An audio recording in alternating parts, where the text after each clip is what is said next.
Black fungus के मामले लगातार बढ़ते जा रहे हैं। ब्लैक फंगस के बाद पीले और सफ़ेद फंगस के कई केस मिले हैं और साथ साथ अब ऐसे केस भी सामने आने लगे हैं जिन्हें कोविड नहीं हुआ था, जिन्होंने स्टीरॉयड नहीं खाए हैं या उन्हें ऑक्सीजन नहीं लगाई गई, किसी भी तरह की किसी भी संपर्क में वो लोग नहीं आए थे, लेकिन इसके बावजूद वो भी फंगस के शिकार पाए गए हैं। इस बारे में बात करने के लिए हमारे साथ इस समय मौजूद है चंडीगढ़ पीजीआई के माइक्रोबायोलॉजी डिपार्टमेंट के एचओडी डॉक्टर अनुराग चक्रवर्ती। इनसे हम जानते हैं कि सर, जिस तरह से बताया गया था कि जो लोग स्टीरॉयड ज़्यादा ले रहे हैं उन्हें फंगस की जो बीमारी वो पाई जा रही है, लेकिन जो लोग पॉजिटिव नहीं हुए हैं, जिन्होंने कोई दवाई नहीं ली है या ऑक्सीजन का इस्तेमाल नहीं किया है, वो लोग भी पॉजिटिव पाए गए हैं। क्या करना मानते हैं इसके पीछे? पहले आगे मैं पीछे भी बोला था आप लोगों को, म्यूकोरमाइकोसिस कोविड की वजह से पहली बार नहीं आया। म्यूकोरमाइकोसिस पहले भी हमारा इंडिया में सबसे ज़्यादा था। उसमें किसी को स्टेरॉइड नहीं दिया गए थे, उसमें किसी को ऑक्सीनेशन नहीं हुआ था, बट फिर भी उसको म्यूकोरमाइकोसिस क्यों है? एक तो है uncontrolled diabetes which is a very important जो फैक्टर कहते हैं। उसका सेकेंड फैक्टर जो हमने यहाँ मिला है, जिन मरीजों को हिमाटोलॉजिक मैलिग्नेंसी है, कैंसर पेशेंट है, केमोथेरापी में है, ट्रांसप्लांट पेशेंट है, उसको इम्यूनोसप्रेसिव थेरापी है, ये सारे छोड़ के भी कोई कोई टाइम में जब एक्सपोजर स्पोर्ट्स की बहुत ज़्यादा होती है, क्योंकि हम आपको पहले भी मैं कहा था जे हमारा यहाँ पर इंडोर एनवायरनमेंट में, आउटडोर एनवायरनमेंट में म्यूकोर की ग्रोथ बहुत ज़्यादा है। अभी जैसे हमने सैंपल सर्वे करने लगे हैं पंजाब हरियाणा के डिफरेंट जगह में, पेशेंट के घर में भी, पेशेंट की हॉस्पिटल में भी इतना ज़्यादा म्यूकोर मिल रहा है। इससे वेरी इंपॉर्टेंट जो इशू बनती जा रही। सो ये मतलब मत सोचिए जो कोविड पेशेंट का ही खाली म्यूकोर होता है, पहले भी तो म्यूकोर था, वो होता था अनकंट्रोल डायबिटीज़ एंड ये जो मैं अभी बोला उसमें। सो इस तरह से 10% पेशेंट्स अभी भी आ रहा है जिनको कोविड नहीं है, स्टेरॉयड नहीं है, बट म्यूकोरमाइकोसिस हुआ है। तो जो सर लक्षण है म्यूकोरमाइकोसिस के, चाहे वो कोविड के बाद हो या कोविड के बिना वो हो जाए, तो क्या लक्षण वो सेम रहते हैं उस समय? आपको मैं बताता हूँ म्यूकोरमाइकोसिस डिफरेंट टाइप, जो साइट ऑफ दी हमारा एनाटॉमिकल साइट के हिसाब से होती है। जब नाक आँखों में होता है उसको कहते हैं राइनोसेरिब्रल म्यूकोरमाइकोसिस, जब छाती में होता है उसको कहते हैं पाल्मोनरी म्यूकोरमाइकोसिस, जब हमारा अंतनाली में होती है, जीआई ट्रैक में होता है, उसको गैस्ट्रोइंटेस्टाइनल म्यूकोरमाइकोसिस कहते हैं। जब हमारा चमड़े में स्किन में होता है तो उसको कहते हैं क्यूटनस म्यूकोरमाइकोसिस। सो अलग अलग जगह में उसका नाम अलग है। अब हर एक का प्रीडिस्पोजिंग फैक्टर भी अलग है। जैसे नाक एंड आँखों में ये ज़्यादा दूर अनकंट्रोल डायबिटीज़ में मिला, पाल्मोनरी म्यूकोरमाइकोसिस ज़्यादा दूर मिला है ये जो हिमाटोलॉजिक मैलिग्नेंसी और ट्रांसप्लांट ग्रुप में। जीआई ट्रैक में और गैस्ट्रोइंटेस्टाइनल ट्रैक में म्यूकोरमाइकोसिस जो मिला वो होता है in case of premature baby में। प्रीमैच्योर बेबी में, कुछ एडल्ट पेशेंट में जहाँ मेटाबॉलिक एसिडोसिस होती है, मेल न्यूट्रिशन है उसमें, और क्यूटनस म्यूकोरमाइकोसिस होती है जब आपने रोड साइड एक्सीडेंट हुआ, जब आपकी जो सॉइल के साथ आपका वुंड के कंटामिनेट हो गया, जब आपकी उसमें मिट्टी लग गई और वो मिट्टी साफ नहीं हुआ, उसके साथ म्यूकोर घुस गया है, उससे होता है। कोई कोई टाइम में गांव में या बहुत जगह में जो हब क्वालिफाइड और क्वाक्स है वो इंजेक्शन सुई लगाते हैं जिसको स्टेराइल नहीं होती है, उससे भी क्यूटनस म्यूकोरमाइकोसिस होती है। सो इसी दौरान हर एक जगह की सिम्टम साइंस अलग होता है।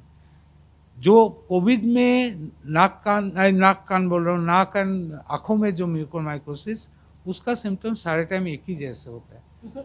पाल्मोनरी म्यूकोरमाइकोसिस जब होती है उसका है कफ होता है, फीवर होती है, हिमोप्टिसिस होता है, सांस की तकलीफ होता है, ये सारे लक्षण होते हैं। जिन बीमारियों को सफ़ेद फंगस या पीला फंगस कहा जा रहा है, तो क्या वो भी पहले से ही थी, और जो छाती में हो रही हैं, गले में हो रही हैं, जिनकी आप बात कर रहे हैं अभी? आप पहले बताइए जो white fungus and yellow fungus को क्या फंगस है, कौन सी फंगस, मुझे तो बताइए। मुझे तो, मैं तो इसमें इतना साल काम किया, मैं ये नाम कभी नहीं सुना। जो मेरा प्रिजम्पशन है, जो व्हाइट फंगस जिसको कहा जा रहा है, वो जैसे कैंडिडा इन्फेक्शन, आपकी कैंडिडा इन्फेक्शन माउथ में जब होती है उसमें एक थ्रश होती है, बच्चों में भी देखा होगा, जैसे आपका दही जैसे खाने के बाद दही का सर लगे हुई है, तो इसी से उसको व्हाइट कहा जाता है। बट व्हाइट फंगस से म्यूकोरमाइकोसिस का मोर्टलिटी बहुत ज़्यादा है। व्हाइट फंगस जो कह रहे हो, जो कैंडिडा है, कैंडिडियासिस है, कैंडिडियासिस ऑल्सो डेंजरस होती है। इसीलिए कैंडिडा तो ब्लड में जाती है, कैंडिडियासिस होती है। उसमें कोई कोई स्पीसीज जो है मल्टी ड्रग रेजिस्टेंस है, जैसे कैंडिडा ऑरिस, वो भी पेंडेमिक के रूप में आया, उसमें ड्रग रेजिस्टेंस होती है। बट यूजुअली कैंडिडियासिस जो होती है उसका मोर्टलिटी इतना ज़्यादा नहीं है जैसे म्यूकोरमाइकोसिस का है। और पीला की जो मैं बहुत लोगों से पूछा किसको पीला कहते रहे हैं, तो मुझे किसी ने कहा सर वो एस्परजिलोसिस को देखा है पीला करके। बोले एस्परजिलोसिस तो पीला होता ही नहीं है, मैं तो देखा नहीं है, कौन से लोग इस तरह से बोले हैं। तो एस्परजिलोसिस जो है, ये तीनों डिजीज़ जो है, कैंडिडा, एस्परजिलोसिस, म्यूकोरमाइकोसिस, ये तीनों हमारा कोविड में बड़े हैं। कैंडिडा बढ़ने का कारण अलग है, एस्परजिलस का अलग है, म्यूकोर का अलग है। कैंडिडा बढ़ी है जो इसका कारण सबसे इम्पोर्टेंट जो है एंटीबायोटिक ज़्यादा दिया, आईसीयू में ज़्यादा दिन रहा, टोटल पेरेंटल न्यूट्रिशन जिसको कहते हैं वो किया। इस तरह से सिचुएशन ये रिस्क फैक्टर होती है। तो आपकी कोविड मरीज तो आईसीयू में रहते हैं, तो वो फैक्टर है। और उससे ज़्यादा और भी इम्पोर्टेंट है, डॉक्टर्स और नर्सेस हाथ नहीं धोया, तो उससे जो है वो आपको स्प्रेड कर सकते हैं कैंडिडा, क्योंकि आपको सारे आईसीयू पेशेंट्स में आईवी नॉल लगे होते हैं, उससे कैंडिडा ब्लड के अंदर जाते हैं, तो वो सेप्टिसीमिया के रूप में नज़र आते हैं। और एस्परजिलस जो है उसका कारण यह है, जो कोविड के वजह से हमारा रेस्पिरेटरी ट्रैक्ट में प्रॉब्लम आ जाती है, तो उससे एस्परजिलस, जैसे हम इन्फ्लुएंजा के बाद एस्परजिलोसिस देखा, सिमिलरली यहाँ पर भी कोविड के साथ साथ एस्परजिलोसिस देखा। तो वो जो है उसमें लंग इन्फेक्शन कॉमन होती है।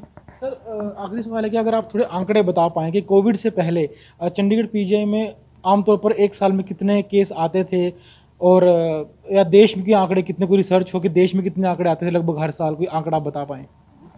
देखो, इंडिया में इन्वेसिव फंगल इन्फेक्शन जो सारे है, कैंडिडा बोलो, एस्परजिलस बोलो, म्यूकोर बोलो, ये खाली इंडिया नहीं, डेवलपिंग कंट्रीज में ही ज़्यादा है।